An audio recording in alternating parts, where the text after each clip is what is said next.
Welcome. In front of me is a CUBOT X70, and today I will show you how you can capture a screenshot on this device. So to get started, you will want to open up content that you wish to capture. I'll be using home screen as an example for this, so it's already open and visible on my screen. Now once whatever it is that you want to capture is visible on your screen, all you need to do is hold your power button and volume down at the same time.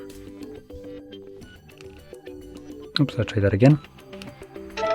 There we go. You get this annoying sound along with a pop-up with edit and share options visible, and after a moment it will disappear. There we go. Once it does so, you can find your screenshot in your Photos application.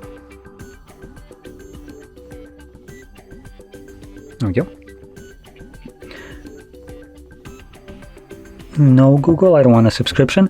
Anyway, in here you want to navigate to Library and Screenshots. And there we go, there is a screenshot that I have just captured. So, if you found this very helpful, don't forget to hit like, subscribe, and thanks for watching.